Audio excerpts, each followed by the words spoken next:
Hey guys, guess who's back after 8 months? Wow, it took a while to remember this channel even existed, but let's just get into the point. Let's finally end this iceberg once and for all. But first, remember to dislike and unsubscribe for more videos.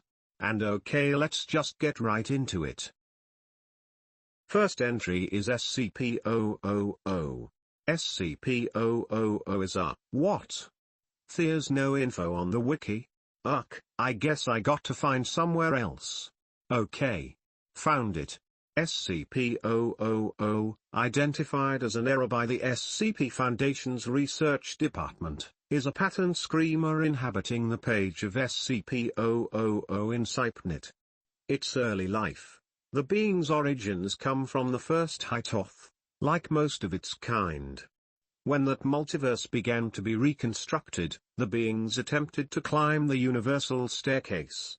They soon discovered how to save themselves by projecting themselves into the new multiverse that was created, existing within the fabric of reality, becoming known as pattern screamers.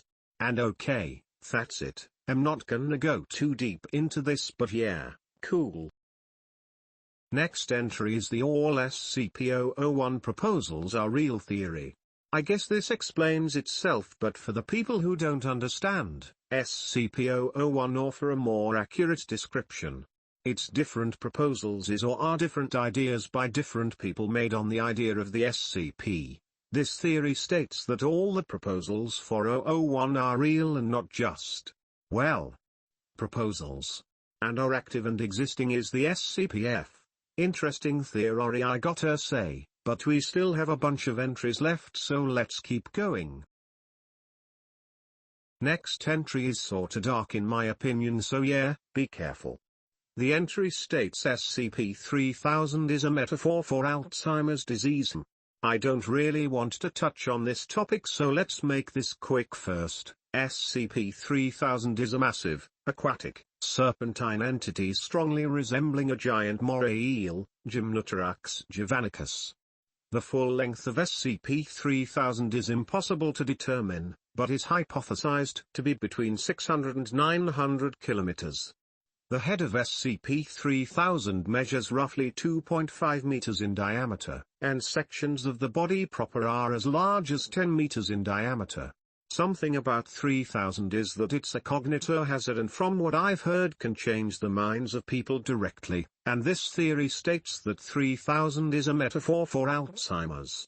Here is a part of the Wikidot. The unease was felt throughout the entire crew as we descended on that first night. Whether this was due to our uncertainty at what we would discover, or something more sinister, I would not speculate. As we continued to descend, Williams began sweating profusely.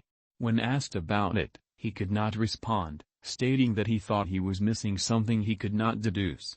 As our descent continued, he began to act more and more erratically, at one point addressing myself as Darlene and expressing uncertainty as to the tasks he was assigned to handle. Similar feelings were expressed by other members of the crew, but Williams felt it the most. His mimetic resistance was by far the lowest of all of us, but he was a biologist, not a mimeticist. When we finally came into contact with the entity, he began whimpering and had to be sedated. I remember him muttering the word no over and over again, as if in disbelief. He went silent after a while as we approached its head, and when I looked back at him something had gone from his eyes. He did not even so much as blink as we made our final descent. At around 0940 hours, we first observed the head of the entity. The unease was palpable now. Several other crew members complained of feeling hazy and of being uncertain what they were supposed to be doing.